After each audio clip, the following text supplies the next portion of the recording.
Defensive line depth, let's get it. Brandon Lane, come on down. Brandon Lane, defensive line, commits to the Badgers. Let's talk about it on a impromptu edition of Locked On Badgers. Let's go. You are Locked On Badgers, your daily podcast on the Wisconsin Badgers. Part of the Locked On Podcast Network, your team every day.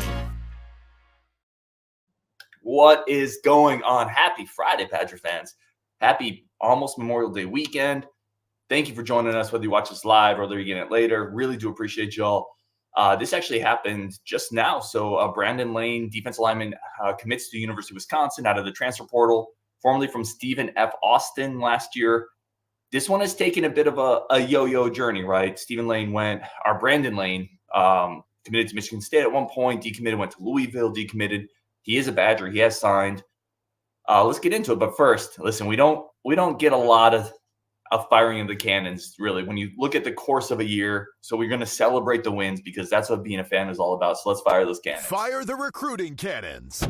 Another one is headed to Madison on Wisconsin.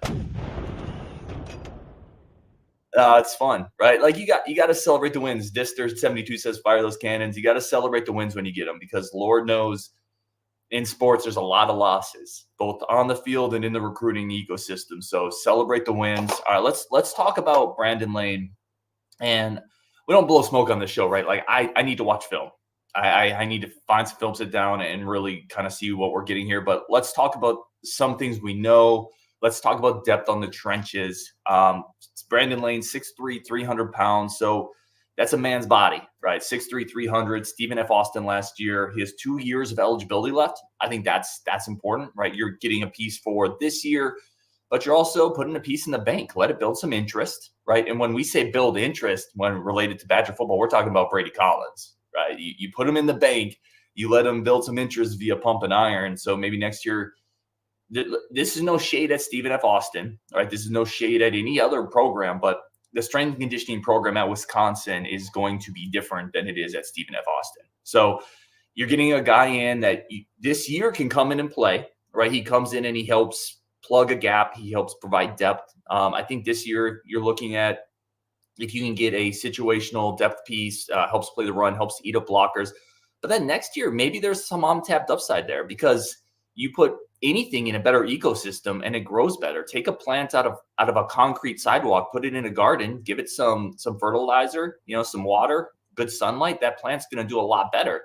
That's really what athletes are. That's what we all are, right? An athlete in a better strength and conditioning program with higher level coaches is going to unlock tiers of athleticism and upside that he wouldn't have had at a lower level. So you're getting a piece here, but maybe there's more to unlock with Brandon Lane as well, which I find anytime you're bringing that younger player in and you get multiple years of eligibility, which you're getting with Lane, I think that's something worth noting. So you're getting 2 years of eligibility. I think that's a really good part of this. Let's talk about some of the journey. Okay, talk about some of the play. Obviously, committed to Michigan State, decommitted, Louisville decommitted, had other offers, a lot of ACC offers. I know he took a visit to NC State as well. I don't really care how he got here, right? I know some people are going to look at that and say, I don't really care. It's like, think of it like a plane ticket then instead of just a direct flight from Stephen F. Austin, which is in Texas, I believe, to Madison. It was a plane flight with 2 connectors, right? He had to spend a couple hours in East Lansing and then he couldn't wait to get out of there. He's probably a smart man. Then he went down to blah, blah, blah. And eventually he's into Madison. It doesn't matter how he got here. He's here, right? And I think the positive you take from that is this is a guy that was really wanted, right? This is a player that had multiple Power 4 offers in schools that really wanted him to come in. So there's a lot of validation check marks there from other coaching staffs who said, Brandon Lane can play. He can play at this level. We need to get him in our defensive line room. And ultimately, Wisconsin got him in theirs. So I think that's a really big deal. Let's get some comments in here. She said, Bucky, let's effing go. I can't say the full part of that. This is a kid-friendly show, but I agree, man. Zach Bartz, I'm excited, but also cautious considering this is his 3rd commitment in like the past month. Yeah, I hear you, Zach, but again, excuse me, just talking about it, personally, to me, it doesn't matter, right? How he got here doesn't matter too much to me. He's here and he's signed. So, and again, I would take it as this is a player that had multiple really good schools after him. It's almost better in some ways to see all this interest from other schools than get somebody that none of these other schools wanted. So I hear you, but that doesn't worry me too much. Jordan D, let's go. D-line piece is massive. Yeah. What have we consistently said on this show, right? Outside of use Isaac Grendo more, please. What have we consistently said? We've said defensive line depth. You need more big dudes up front. Or otherwise, the linebackers, this touted linebacker core you brought in, they're not going to be able to run. You're not going to be able to cut them loose because they're going to be dealing with 310-pound pulling guards. Now you add another 300-pound defensive lineman up front. You don't need him to be special. Now, if he was special, that'd be great. Like, you're never going to turn away a difference maker on the defensive line. Brandon Lane is probably not that. Let's just be completely honest. Like, Elijah Hill's coming in is probably not that either, right? This is not a player being brought in to create pressure necessarily. But if you can hold up at the line of scrimmage a little bit better, the subtle part here that I don't think gets talked about enough with run defense is run defense sets up pass defense, right? Great rush defense gets you into 2nd and 9. And then your linebackers that you're super high on because they're athletic freak shows, then they can cause havoc. Great rush defense gets you into 3rd and 6. It gets you into 3rd and 7. If you can hold up on the early downs against the run, that puts you in position where now your linebackers can get cut loose. And I think that's the piece that doesn't get talked about enough. So can he help do that? I think probably. Otherwise, the staff wouldn't have brought him in. Otherwise, Michigan State staff wouldn't have brought him in, right? All these staffs have access to the same film and stats as everyone else. They're not seeing a pass rusher at Stephen F. Austin. He had 1.5 sacks last year. What they're seeing is a 6'3", 300-pound guy who plays with some leverage and doesn't get moved off the line of scrimmage. That sets up opportunities for your other pass rushers. Depth on the defense line is so huge. It's so huge. And if he just comes in and he's a Rodis Johnson or he's a version of James Thompson Jr., different type of player certainly, but if he's that, it's a win. You need depth and you need waves of depth on the defensive line. It's such a big hit or such a big get just from that depth standpoint. Jeff Olson, defense line, big need. Chase, fire me up, Ryan. Fire me up. Let's go, Chase. Love it.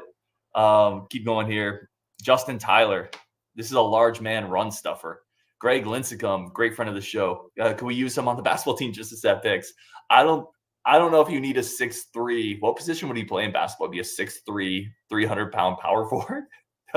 It would be interesting, Greg. It would be interesting. This is a large man run stuffer. Yep. So I'm excited for this one. Again, not a player who is coming in and really raising the ceiling of the defense line necessarily, but he gives you reps. If he gives you reps, that means other guys are fresher on the defensive line. He gives you some injury insurance. I think he helps the rush defense, which helps your linebackers. It's a good day. The last thing I'll talk about, what are some of the issues? This staff is pretty strategic, right? With how they approach the portal. Coming into spring, what are some of the issues? Depth on the offensive line, depth on the defensive line. They've added 4 bodies, right, in those 2 spots, right? You look at offensive line, Nelson and Okla coming in, instant depth on the offensive line. Are they perfect pieces? No, but you rarely get perfect pieces in the portal, right? But they are good pieces. They're depth pieces. They're pieces with college experience. Defense line, Elijah Hills, right? Brandon Lane. Again, bodies. So I definitely applaud the staff for doing that. I think they've helped address the depth of the team. Now, both those positions still need to continue to get better on the high end, and the ceilings need to get higher, right? You look at the real good, the elite, the national championship caliber defensive lines, they still have an NFL guy, right?